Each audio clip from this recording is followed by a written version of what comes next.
Buenos Dias, Gunners Collective TV. Back at it? You already know. Like a torta with some bad habits. Bye up, bye up. Let's get to the intro.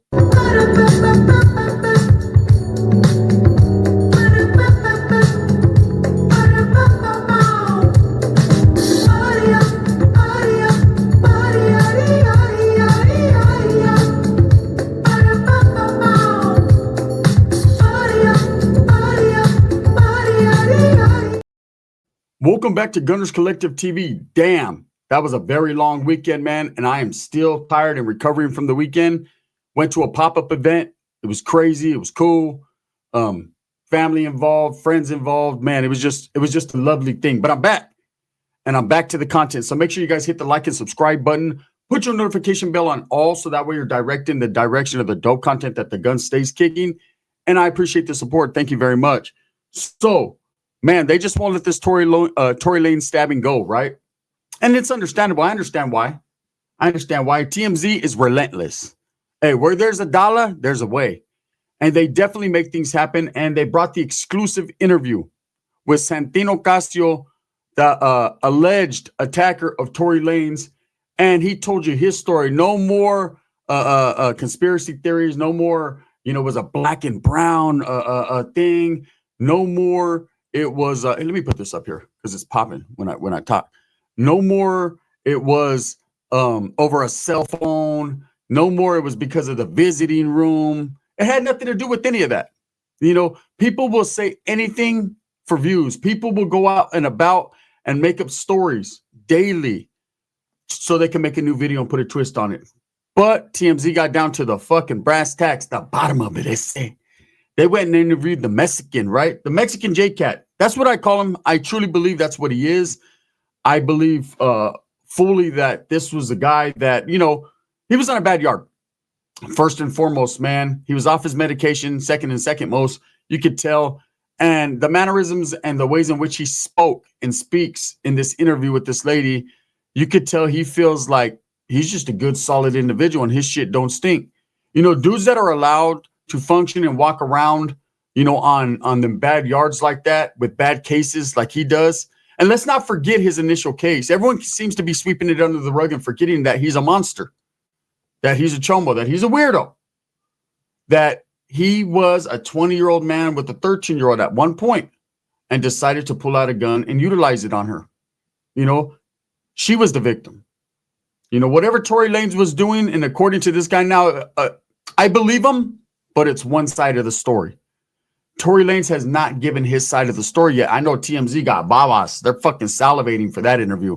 Will he give it to him? One never knows, does one. But one thing I know for sure is Santino had a lot to say. So let's break it down. What he said was, when asked, why did you stab Tory Lanez? See, initially I knew it's prison.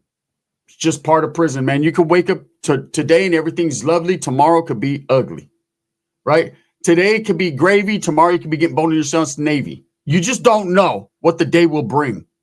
Okay, you got to really understand prison and have been there and know where you're going from day to day to understand, man. Although it's redundant and a lot of the program that you do, that you personally do, is the same thing, that doesn't mean the yard's the same all the time.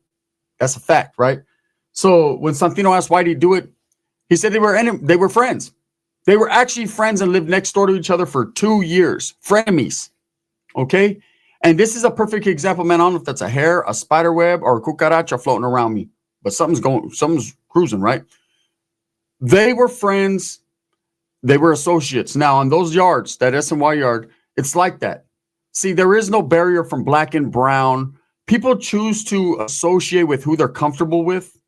So usually, yes, you'll see ex-Southsiders with ex-Southsiders, ex-Northerners with ex-Northerners. I can't say ex-Blacks because you can't be an ex-Black. You're still Black, right? But the brothers chill, and then you have the Woods brother, and everyone does their thing. But that doesn't mean there's not a lot of interaction. See, like if you have a general GP yard, general population, the brothers is going to stick together and play basketball. You're going to see the Southsiders over there playing handball. You're going to see the Northerners over there doing a whole lot of push-ups. That's what you're going to get. What you're going to get. It's very consistent. Whereas on the SNY yards, it's different. They're able to mix and mingle, fraternize, and do whatever because they're not under prison politic rules as far as the GP rules. Although there are some dropout gangs that do enforce their little rules and regulations, those that are a part of that will stick with that, and those that are not won't. Now, with Santino, I don't know if he was of a prison gang member, a dropout prison gang member or whatever, but he definitely had the attitude that if you fucked with him, he's going to get off where he was mad at. He proved it. So anyways, when he was asked why he stabbed, Tory Lanez, it was just a simple dispute. He didn't like the way Tory Lanez started acting. I've seen it many times. Now, according to him, this is his side of the story. Remember, could have been something totally different. Tory Lanez it could be the same thing, and Tory Lanez see it a different way. When you're the victim, you're going to be upset. You're going to be like, oh, hell no, that motherfucker's lying, bro. I was cool with him. I was being nice. But it's his side of the story, and he needs to tell it, and he did. And so when asked why he stabbed him, to me, it seemed like he was painting the picture that Tory Lanez was acting out of character, that Tory Lanez was doing something wrong, that Tory Lanez was treating him like he didn't want to be treated, and then ultimately that Tory Lanez was trying to press on him, punk him, and he did the only thing he could do, and that was swing back, right? Pull out something and handle his business. Well, there are some people that I guess would have a piece on them at all time while they're in prison. I know in a level 4 yard or 180 yard in general population, you're going to have a piece on you for the most part. I'm not saying every single person on that yard right now is walking around with a pedazo, but you should, you should be ready because it could pop off viciously. In an SMY yard, I don't see that so much. I don't see a yard that Tory Lanez is on. These guys are walking around with like Wes Watson with a fucking 128G and a knife in their pocket, their prison pocket. I don't see it. But, maybe this guy had one because he was prepared because Tory Lanez was talking the way he was talking. But according to him and Tory Lanez were cool. They were friends. Then Tory Lanez started to disrespect him. Now, and things escalate. I've had cellies before in prison. They first get in the cell, man, it's all good. Once you guys figure out, who uses the bathroom, how they use it, their timing, what's going on. You get all the little intricacies and the details locked in. You got to know who you're living with. It's either going to be all bad or it's going to be all good. There's never no in between. There's never no halfway in, halfway. There's never no, fuck, I don't like this dude, but I'll just deal with it. When you're doing time in prison, you ain't dealing with nothing that you don't want to deal with. Shit, if you want that motherfucker out your cell, you're going to get him up out your cell or you're going to get up out that cell. But someone's getting up out that cell. That's how it goes, right? Now, when you have vecinos, neighbors, you don't really got to deal with them consistently on a daily. You might get in each other's way, Spencer. You're walking that way, they're walking this way as you're coming out of the cell. But just like your bunkie, you end up becoming aware and you know what their program is. Every time they come out, they bust a left. Or every time they walk straight, they cut this way. Now, of course, on a GP yard, everyone's got to go around them lines, especially if you're not in your own side of the day room. That's different. That's from a different video, right? So not to associate with this guy if you don't want to. You don't have to. That's the point of prison. When you start playing with someone or getting too close to them or befriending them, any little thing after a while can set you off. Because like say I have a bunkie and he likes to fart, go by the door. At first, he's doing what he's supposed to do. The second time, fool, that was a smelly one, bro. The third one, it's like, damn. The fourth one, it's like if this motherfucker gets up to fart again, it's on and cracking. You start, and then once one thing pops off like that, this is in life. It's like this. It's like at work, right? There's that coworker, you just can't stand the sight of them. That's how it becomes. But imagine having to live forever, years, with the cellie, you cannot stand the sight of them. Or a neighbor, you can't fucking stand the fucking sight of him. Everything he does, you guys were once friends. You guys were once going out. Everything he does irks you, pisses you off to the point you want to stab him. Okay. When it comes to Tory Lanez, there was a lot of people in the beginning, if you recall, right when he got hit, they were saying Tory Lanez was running the whole yard. I called bullshit on that. Bullshit. The reason I called bullshit on it is knowing prison yards, man, there's not usually one particular fella running the whole yard. There might be someone with status, someone who is very well respected, got all the juice in the world, and people are going to listen and stay the fuck out his way. But there's different groups. So there's no way one person is running a whole yard, and every different group, every different ethnicity, every different race, or however you want to cut it up, right, is going to listen to one guy. The whites, they're not going to listen to the black dude. The blacks, they're not going to listen to the whites. The North's not going to listen to the South, South to the North. That's just how it goes. Even on them non-active yards, dudes are just doing their own thing, trying to go home, programming. They're not going to fucking fall into, because one person got a little bit of money and clout, that we all got to listen to him. He runs this whole yard, whatever he says. Now, what I think they meant by running the yard was he had all the dope going on. He had the money going on. He had the notoriety going on. He had some juice, because of who he was and because of the money he had and because of the people that were hanging out with him. So in his mind, he felt like, I'm having it my way, the Burger King. I'm the hamburglar on this yard, right? But no one else is paying attention to that. They're just like, psh. All that does is make you a target. When they see you having shit like that, it's like, psh, don't get crazy, bro. We'll leave you leaking, The situation with this guy Santino, exposing it all, he seems like, and look, and don't get it twisted, like I said, his past is his past, man, and that's always going to affect his present. But it seems like he didn't dislike Tory Lanez, but Tory Lanez tried to punk him. So I could see that possibly happening. Do I believe him? I do, but until I hear Tory Lanez side of the story, I don't know what's going on. But do I believe Santino? I do. As far as Tory Lanez trying to approach him and get off on him, maybe Tory Lanez was like, nah, I ain't got an issue. So if you watch the video, if you listen to the commentary, when asked, did he get off on him first thing in the morning? He said he went with the intentions to ask him, hey, what's up, bro? Is there an issue? Do we have an issue? Because it started to build this issue between the two of them. People started talking, they were playing telephone games. They were running around there in the prison. Hey, he said, she said, she said, he said, happens all the time on YouTube. This is what happens in life. There's instigators. And the instigators are usually the ones fucking the most faulty characters of them all, because they're the ones that stoke the fire in, and then when the shit starts burning up, they run away. They instigated. Their job is done. They did exactly what they set out to do and cause conflict and a problem and something they don't necessarily have to be involved in. There's a lot of people that do that. They get a thrill off that. It makes their pussy all wet. That's what they do. They love instigating and pumping up other men. And it's like a win-win for them. They get to see the drama unfold and laugh about it. And if they're able, they get some type of control and power over you. If they're able to actually make an event happen because of just some bullshit they're speaking on, winner, chicken dinner, double up, a double. Now, it seems with this Tory Lanez cat, he was really starting to get an ego. Now, I've seen something. Dubs had dropped a video. It's been about 2-3 weeks ago now, where there was people, Megan Thee Stallion fans, everyone's screaming, oh, justice or no justice or whatever they're talking about. And there was a letter that was put out by Tory Lanez where he painted a good light. He was trying to help the inmates, black and brown population. He was trying to do this. He was trying to do that. And it made me gain a whole level of respect for him. Like, man, maybe he was doing that. But you got to look at it from a different angle. Maybe he was, or maybe he wrote this letter to try to cover up his ego or what he was doing, because he knew that if they started to get off on that yard, if black and brown started to, if there was tension, because everybody's like, on Paru, as soon as the blacks come out, it's on, it's up, it's going up, it's going down. Remember, we're still waiting. I know there were some upset brothers, man, but I'm guaranteed they're not upset enough to fuck up their shit. Period, right? Not for no Tory Lanez, not for no Canadian. He's Canadian, eh? Right? They're not doing it. And I knew that. I knew it was just all just hype. You know how Whack 100 does. He tries to hype everyone up. He better worry about Aaron the plumber, man. He's over there trying to hype everything up. Meanwhile, him and his fucking road dog Adam are sitting right there, man.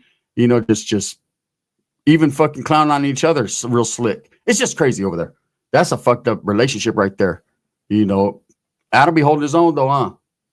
Adam be holding his own. He be trying to punk the shit out of Whack. Whack be like, I'll just beat your ass on Pac. I don't know, man. I think once you laid down butt naked with your butt up in there, no one was tripping anymore. And Adam, we already know what you're into. Oh, cuckold. So look, the situation is like this. I knew that wasn't going to go down, but maybe Tory Lanez felt that if they did that, with him having a little bit of action at possibly getting an appeal and getting out, it would benefit him. It would benefit him to write this letter or to put out this statement to try to get the black and brown communities on the same page to say, hey, man, I was looking out for everybody. But really, in the meantime, in between time, he could give a fuck less about whether you're black or you're brown or whatever. People with money, like Wes Watson, people with egos, people that are having it their way, they don't really care what other people got or what other people are doing, because they're not like that no more. They done came up. They're a superstar, a ghetto superstar now. We see it all the time. This dude Santino was just a regular motherfucker doing his time all day long to do, got a weird charge, but for whatever reason, them dudes were not tripping on him. There was people, oh, Tory Lanez found out about his paperwork and found out what he was in for, and so he started pressing him. Lies, more lies. Them dudes already know what that guy's in there for. Don't no one on that yard, besides people that just stay the fuck away from people, do not know. Everyone in that building knew what that dude's in for. Everybody talks, man. See that Vato right there? Oh, yeah, Vato's in for murder. And you see that one right there? He shot his 13-year-old girlfriend. What? ¿En serio? Yeah, he did that. But because they're all over there on this, what is considered a non-functioning, a piece of shit yard. Let's just be real. Protective custody yard. Because that is what it is. Dudes are not going to get or make the move in other people's business or handle their business on this dude because it's none of their business. You know, it's crazy. Dudes will be out here be like, man, fuck them fools, right? Them chomos, they're this, and that. But I never laid a hand on a chomo. See, I can speak on it. You know I'm saying one time I ran into a dude. He had a funny case, man. The times are rough for him. We had to get off where we're mad at, right? There was another time in Tracy prison where a dude tried to wiggle through. Black dude, man. I knew him from the streets. I knew exactly who he was. I knew who his father was. His father was a police officer. I knew everything about him. I actually saved one of my homegirls. She was almost about to date this dude. It would have been all bad, right? He was basically a serial rapist, just weird with children, right? He's doing like 200 years now, man. I did a video on him, like serious. Man, I caught up with him and Tracy and did something ridiculous to him, right? So I've done mine. You got to get yours. Allegedly. No promoting violence here, just saying. With Santino, no one was tripping off him. He was comfortable in that yard, and he felt that Tory Lanez disrespect. And that's what it all comes down to, disrespect. That's why I tell you guys when I do these videos about prison, the word that's consistent here, the word you got to think about all the time is the word respect. You need to respect everybody. You don't got to like them, but you're going to fucking respect them. And you're going to demand your respect as well. You treat others as you want to be treated. That's some cliche shit, but it's some real shit. If they want to respect you, you respect them back. If they don't, you just leave them alone. You don't disrespect them. You just leave them alone. There's some knowledge you can't get in college. Some real game. You know, because people are like, oh, I'm going to treat you how I'm treated. You know what I'm saying? If you're fucked up to me, I'm going to be fucked up to you. Then why are you going to act out of character? Why are you going to act out of character? If you're not that type of individual, why are you going to allow them to give you the power to become that individual? No, the best thing to do is if you have nothing good to say, then don't say nothing at all. If this person doesn't like the way you are, doesn't want to be around you, then you go the other direction. It's not being a coward. It's not being a punk. You don't have to confront them every time. It's knowing that there's a time and a place for everything. It's like, all right, I'm going to catch you on the rebound, homie, like a Brentwood song. Oogum, boogum. That's which way I'm going. You know, there's certain things you have to do. Unfortunately, Tory Lanez, we're only hearing that one side of the story. And it did paint a fucking crazy picture. It made Tory Lanez seem like he was an asshole. Like he had an ego. Like there was a situation going on with his friend. See, I didn't understand that. And I didn't believe that part. I believed the reason it went down was because the dude was brokenhearted. You know, Tory Lanez didn't want to fuck with him no more. Tory Lanez was tired of his shit or whatever. But as far as, you know, him saying, oh, man, I was just a perfect friend, man. We were cool, man. We used to chop it up every day. We were just cool. And then all of a sudden it just stopped. It doesn't stop like that. Doesn't stop like that. This is an accumulation over time. You know, they could have went out and played basketball together. Tory Lanez fucking beat him or he beat him. And it's just the animosity starts to build. It's kind of like that chick Valeria, right? With her homegirl. At one point, I'm sure they were friends. And the jealousy, then the envy, then everything starts to formulate the plots, the plans, and the plans and the plots. And then boom, it escalates to a point of no return, right? And I think that's what happened. I think this dude truly seen it coming and tried to clean it up with Tory. And at that point, Tory was like, man, get the fuck away from me, bro. I ain't fucking with you. We ain't got no issue like that. Ain't that serious? Nah, I ain't gonna stab you, bro. I know motherfuckers are running around here talking that shit. Nah, I'll say it, right? Nah, I'm good. And dude probably says something smart, like, yeah, better not, right? Because he had a thing on him. He's brave. And as he turned, Tory probably came up behind him like, on power, I'm going to swing on this motherfucker. And he got to getting busy. So at the end of the day, with all these conspiracy theories, these cell phones, this disrespecting his old lady at visiting, which never fucking happened, right? All these, this black and brown fucking conspiracy of they're going to war, all these different things. It was just two guys that were frenemies. They were once friends and they decided not to be. Prison. That's prison 101. It happens all the time. I seen dudes that were celled up together for years, walked that yard together, worked out together. I mean, these were camaradas. These were homeboys, right? One whacked the other one later on. He just got tired of the way his shit smelled in the cell. He just got tired of it. One day he woke up frustrated. And who are you going to take it out on? The person closest to you. It happens all the time. With that being said, let me know what you guys think. I think I actually kudos to fucking TMZ for getting down to the bottom of it. I'm sure they'll interview Tory Lanez as well. But now we could throw all these conspiracy things out of the window. We could throw this racial stuff out of the window. It wasn't, oh, he stabbed him because he was black or this and that. It was just on those type of yards. It doesn't matter what color you are, man. You can be cool with whoever you want. Isn't that what this world's supposed to be all about? Everyone being cool with whoever the fuck you want to be cool with. You got on one side, people are like, man, prison politics sucks. It's very racial in California. It's this and that. Then when you have a yard where everyone's kicking it together, oh, no, they shouldn't be kicking it like that. You can't win. You just can't win. With that being said, the gun is back. I'm a little tired, but I got videos to drop on both channels. Make sure you tap into the collective clips. If you don't know about that channel, go tap in. We're going to make it happen, man. Super's on the way, all kinds of different things. And as far as everyone talking shit about me, oh, gun this, gun that, man, gun is going to continue to strive and struggle for what I truly believe in, and that's the betterment of all people, period.